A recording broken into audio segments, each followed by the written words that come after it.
నమస్కారం friends. High Risers తెలంగాణలో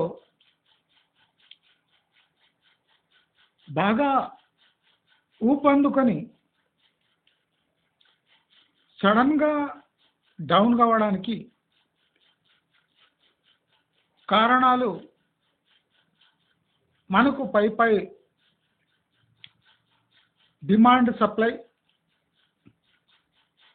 over supply and cost of the property అని macro level factors మనకు ప్రస్ఫుటంగా కనిపిస్తున్నాయి. కానీ మనము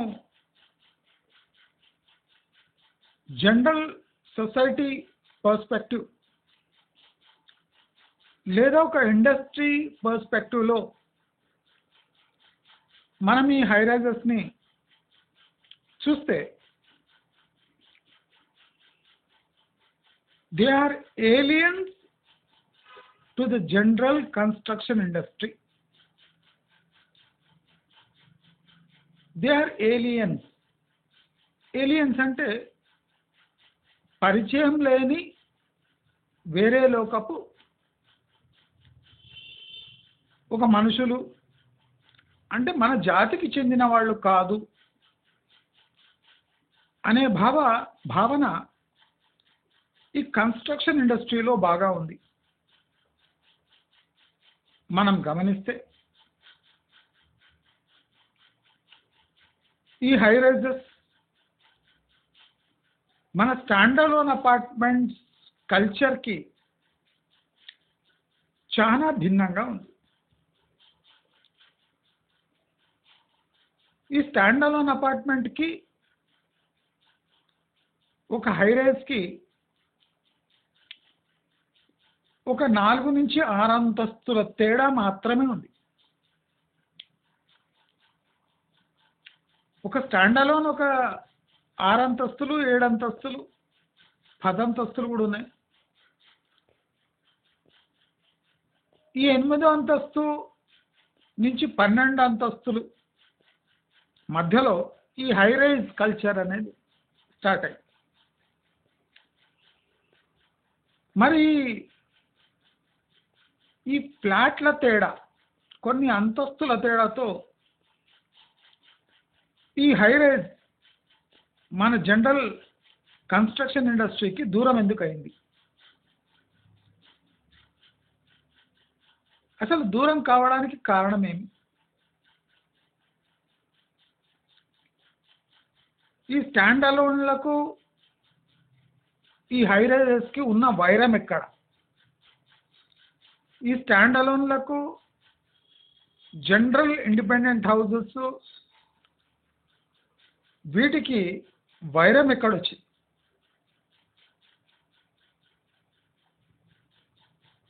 పెద్ద బిల్డర్లకు,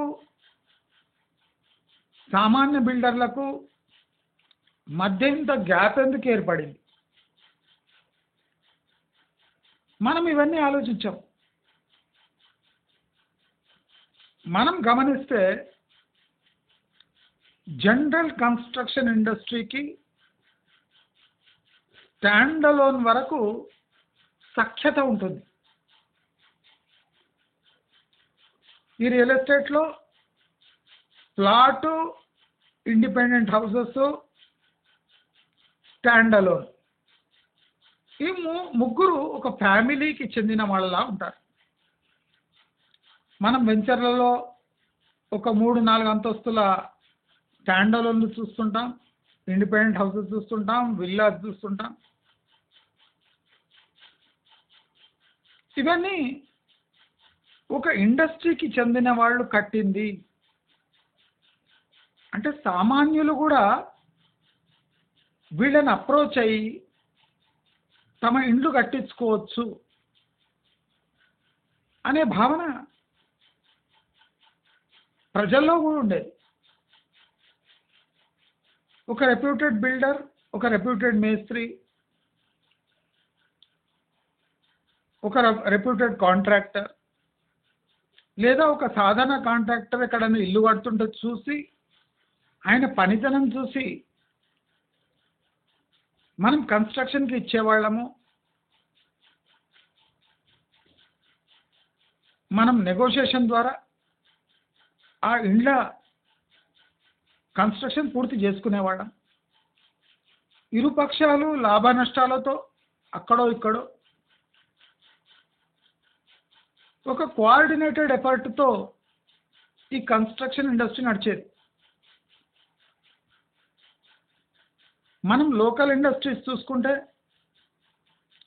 అవి లోకల్గా దొరికే సిమెంట్, స్టీలు, అడ్డా లేబరు, లోకల్గా ఉన్న sanitary ware shops, hardware shops, లోకల్గా దొరికే మేస్త్రీలు, కాంట్రాక్టర్లు. అంటే మన లోకల్ ఎకానమీకి హెల్ప్ అయ్యే విధంగా మనకు 7 ఏళ్ల క్రితం వరకు ఈ కన్స్ట్రక్షన్ ఇండస్ట్రీ ఉండేది. ఒక వెంచర్ పూర్తిగా అమ్ముడుపోయింది అంటే అక్కడ ఇల్లు కట్టుకునే ఛాన్సెస్ ఉన్నాయి అని భావించేవారు. బిల్డింగ్లో వివిధ దశల్లో వివిధ రకమైన లోకల్ లేబర్ వచ్చి కార్పెంటర్ దగ్గర నుంచి, పెయింటర్ దగ్గర నుంచి, బస్తాలెత్తే కూలీ దగ్గర నుంచి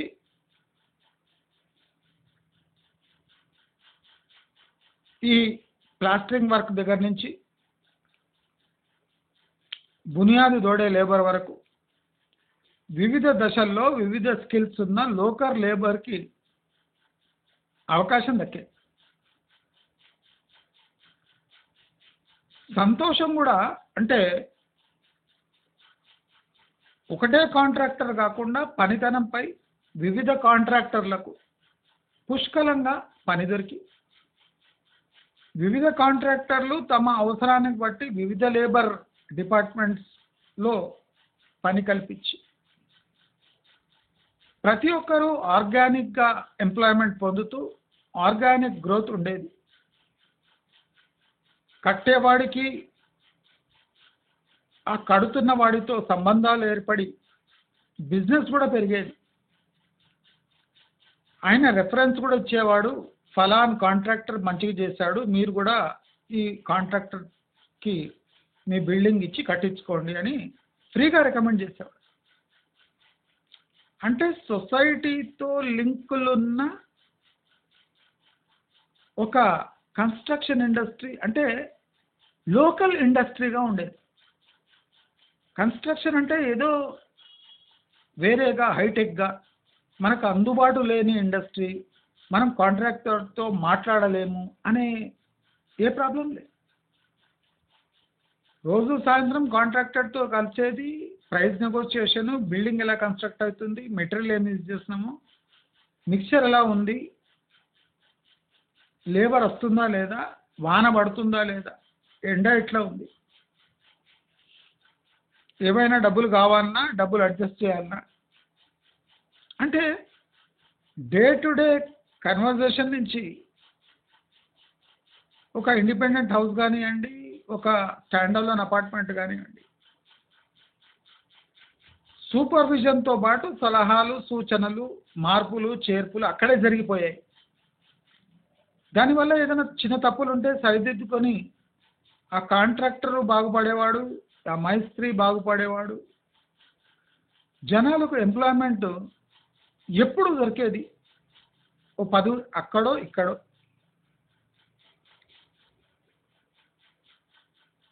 అవసరం ఉన్న వాళ్ళకి బాగా పే చేస్తూ, టెక్నికలీ సౌండ్ లేని వాళ్ళకి 10-25 తక్కువ ఇచ్చి పనిలో పెట్టుకునేవాడు. కానీ ఇప్పుడు మనం హై రైజెస్కి వస్తే, హై రైజెస్ అసలు ఒక బిల్డర్కి ఒక బయ్యర్కి ఏ రకమైన సంబంధాలు లేవు. అది కాకుండా హై రైజ్ అంటే ఒక 6 నెలలు సంవత్సరం ముందు ప్లాన్, ఆ ప్లానింగ్ డిజైన్ కూడా మన లోకల్ డిజైనర్స్ కాకుండా బయటి designers, Mumbai designers, Delhi designers, అంటే నేషనల్ లెవెల్లో పేరున్న డిజైనర్స్ని తీసుకొని వచ్చి డిజైన్ దగ్గర నుంచి సిమెంట్, స్టీల్ మొత్తం company link, local dealer supply చేసిన డైరెక్ట్ కంపెనీ ఫ్యాక్టరీస్ నుంచి వచ్చేంత వాల్యూమ్ నెగోషియేటెడ్ ప్రైస్ మీద ఈ హై రైజెస్ తీసుకున్నారు. ఇక్కడ ఎంప్లాయ్ అయ్యే లేబర్ కూడా లోకల్ లేబర్ కాకుండా cheap labour from west Bengal, Uttar Pradesh, Bihar లాంటి రాష్ట్రాల నుంచి ఇక్కడ రప్పించి వాళ్ళకు అరాకొర డబ్బులు ఇచ్చి ఈ బిల్డింగ్ కంప్లీట్ అయ్యే వరకు వాళ్లకు మినిమం శాలరీస్ ఇచ్చి ఈ హై రైజ్ కంప్లీట్ చేశారు. మన నార్మల్ కన్స్ట్రక్షన్ ఇండస్ట్రీలో బ్రోకర్లు, మధ్యవర్తులు, కమిషన్ ఏజెంట్లు, రెఫరెన్స్ ఏజెంట్లు, అప్రూవల్ ఏజెంట్లు, అంటే ఒక ఇల్లు కడుతున్నాడు అంటే దళారీ వ్యవస్థ, అంటే కమిషన్ వ్యవస్థ, చిన్న చిన్న పనులు చేసేవాళ్ళు, పైరవీలు చేసేవాళ్ళు, వీళ్ళకందరికీ ఒక రకమైన సాంత్వనం ఉండేది. ఒక కాలనీ నిర్మిస్తున్నారు అంటే ప్రతి వారికి ఏదో రకంగా తమ వంతు సేవలు అందించి తమ జీవన భృతి దొరికేది. ఇది బహుశా వాల్యూమ్ లేకపోయినా ప్రతి 2 నెలలకు ఒక కొత్త ఇల్లు ఒక కాలనీలో నిర్మిస్తుంటే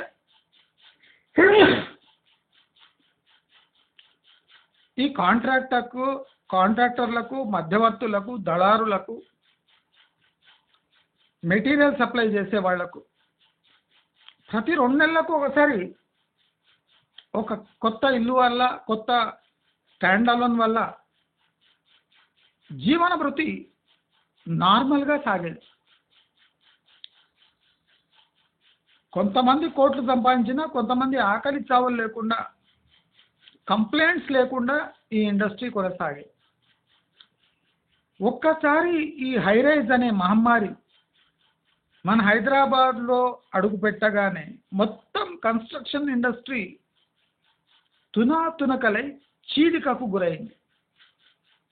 మనమందరం ఇది గమనించవచ్చు. హై రైజ్ డిజైన్ బయటివాడు, హై రైజ్లో లేబర్ కాంట్రాక్ట్ లేబర్, అంటే ఏండ్ల కొద్దీ వాళ్ళ కాంట్రాక్ట్ తీసుకొని బీహార్, వెస్ట్ బెంగాల్ అక్కడి నుంచి లేబర్, మన లోకల్ లేబర్కి పనే లేదు. బిల్డింగ్లో ఏ వర్క్ అయినా డైరెక్ట్ కంపెనీతో లింకు, పెయింట్స్ కొన్నా కంపెనీతో లింకు, సరియా కొన్నా అంటే ఐరన్ కొన్నా కంపెనీతో లింకు, సిమెంట్ కూడా డైరెక్ట్ కంపెనీ ద్వారా కంపెనీ మార్కెటింగ్. అంటే లోకల్ ఇండస్ట్రీకి హై రైజ్ వల్ల ఎలాంటి డైరెక్ట్ ఇండైరెక్ట్ లేవు.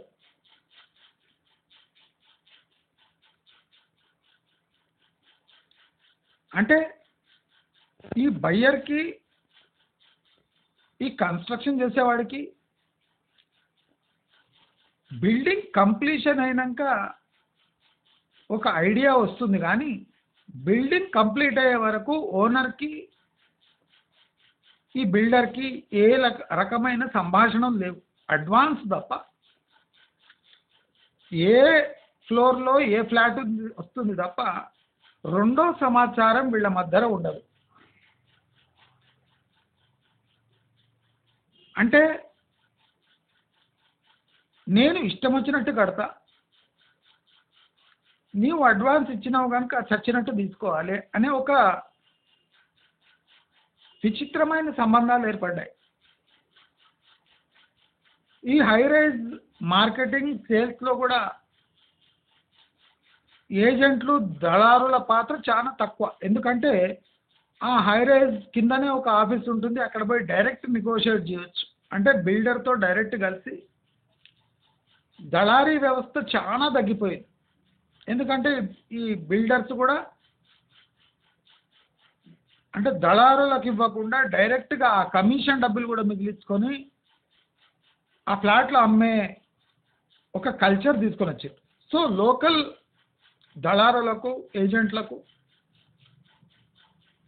లక్షలాది ఫ్లాట్లున్నా అమ్మే అవకాశం లేదు.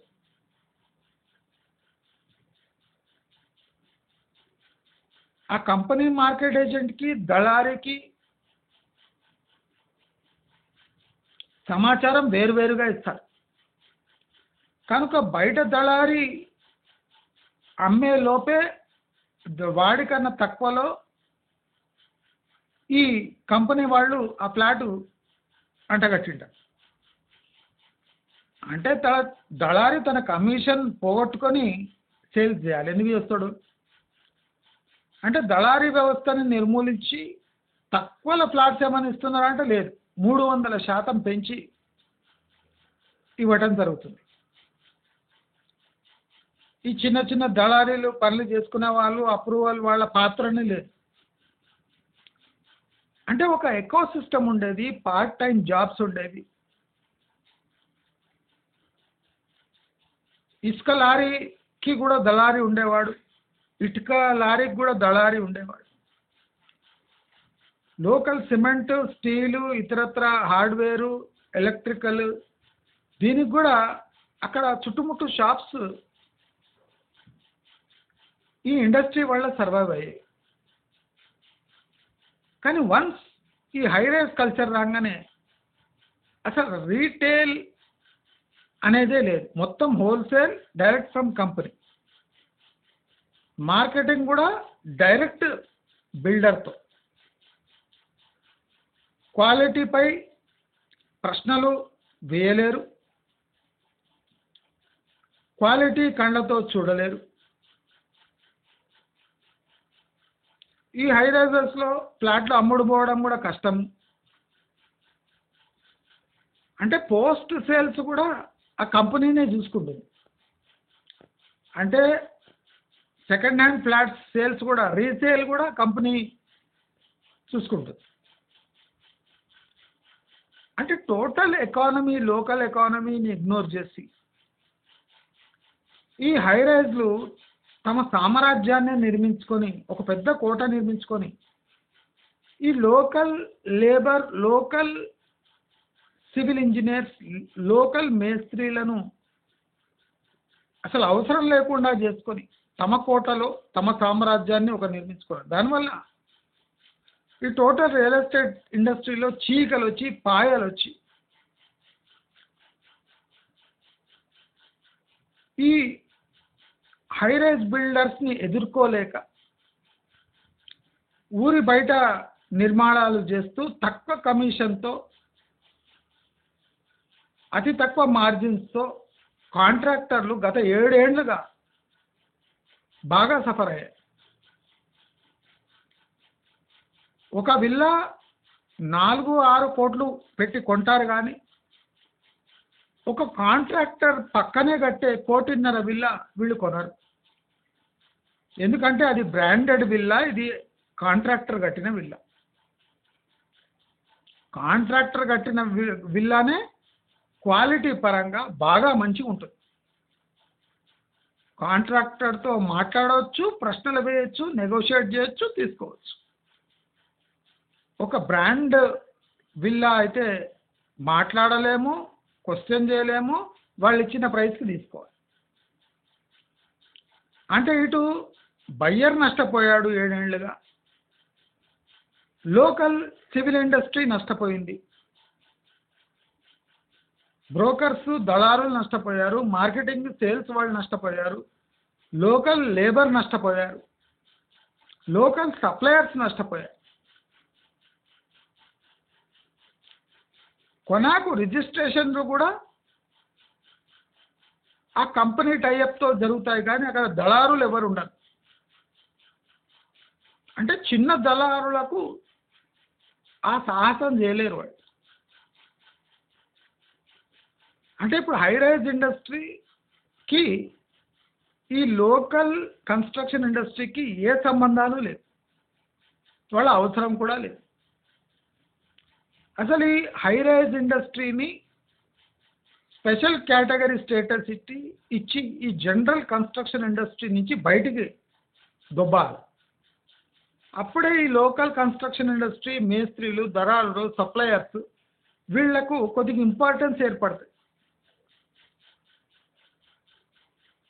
ఒకరు కాకుండా ఇంకోరు కడుతుంటే లేబర్ షిఫ్ట్ అవుతుంటుంది, కంటిన్యూస్గా వర్క్ దొరుకుతుంది, లోకల్ మ్యాన్ పవర్కి ఎంప్లాయ్మెంట్ దొరుకుతుంది. అంటే నార్మల్ సివిల్ కాంట్రాక్టర్స్, మేస్త్రీలు, ప్లాట్ అమ్మేవాళ్ళు, వెంచర్ ఓనర్స్ వీళ్ళంతా ఒక్కొక్క స్థాయిలో బాగుపడుతూ వచ్చేవాళ్ళు. కానీ హై రైజ్ కల్చర్ వచ్చి మొత్తం సిచ్యువేషన్ని దెబ్బతీసి ఈ కార్పొరేట్ సంస్థలకు, పొలిటీషియన్స్కి తప్ప ఎవరికి లాభం లేకుండా చేశారు. కనుకనే ఇవాళ హై రైజ్కి లోకల్ కన్స్ట్రక్షన్ ఇండస్ట్రీ సపోర్ట్ లేకుండా, లోకల్ దళారుల సపోర్ట్ లేకుండా, లోకల్ వాళ్ళలో గుడ్ విల్ లేకుండా ఇవాళ లక్షల ఫ్లాట్లు అమ్ముడు పోక పడున్నా ఎవడు సానుభూతి చూపించడం లేదు. ఎందుకంటే అది నార్మల్ కన్స్ట్రక్షన్ ఇండస్ట్రీలో వాళ్ళు భాగం కాదు కాబట్టి, వాళ్ళు రానివ్వరు కాబట్టి, వాళ్ళు పే చేయరు కాబట్టి. దయచేసి ఒక ఇండస్ట్రీ అంటే ఒకటే ఇండస్ట్రీగా చూడకండి. ఆ ఇండస్ట్రీలో ఆ భాగము ఎందుకు నష్టపోతుంది అంటే ఇది స్వయం కృతాపరాధం వల్ల. హైరైజ్లు చేసిన హైపు, హైరైజ్లు చేసిన నఖరాలు, హైరైజ్లు లోకల్ కన్స్ట్రక్షన్ ఇండస్ట్రీని అంటరాని ఇండస్ట్రీగా చూడటం వల్ల ఇవాళ వాళ్ళు తీవ్రంగా నష్టపోతున్నారు. దాంట్లో ఇది కూడా ఒక కారణము అని చెప్తూ, ఇప్పుడైనా అమ్ముడు పోని ఫ్లాట్లు ఈ లోకల్ ఏజెంట్స్లకు లేదా దళారులకు లేదా కమిషన్ ఏజెంట్స్లను పిలిచి వాళ్ళతో సయోధ్య కుదుర్చుకుంటే మీ అమ్ముడు పోని ఫ్లాట్లు సరసమైన ధరలో వీళ్ళు అమ్మి పెట్టే ఛాన్సెస్ ఉన్నాయి. కానీ ఇంకా మేము కంపెనీ ద్వారానే మేము అమ్మి పెడతాము అంటే మీ పతనము ఎప్పుడో మొదలైంది, దాని అంతు తొందరలోనే ఉంటుంది అని అందరికీ హెచ్చరిస్తూ, లోకల్ కన్స్ట్రక్షన్ ఇండస్ట్రీని ఎలాగూ మీరు ఇగ్నోర్ చేశారు, at least sales side local contractors, local agents, local sales పీపుల్ని ఇన్వాల్వ్ చేసి మీ అంటే పడవ మునగకుండా చూసుకుంటారు అని ఆశిస్తూ, మీకు ఈ వీడియో నచ్చినట్టయితే లైక్, షేర్, సబ్స్క్రైబ్ చేసుకోండి. నమస్కారం.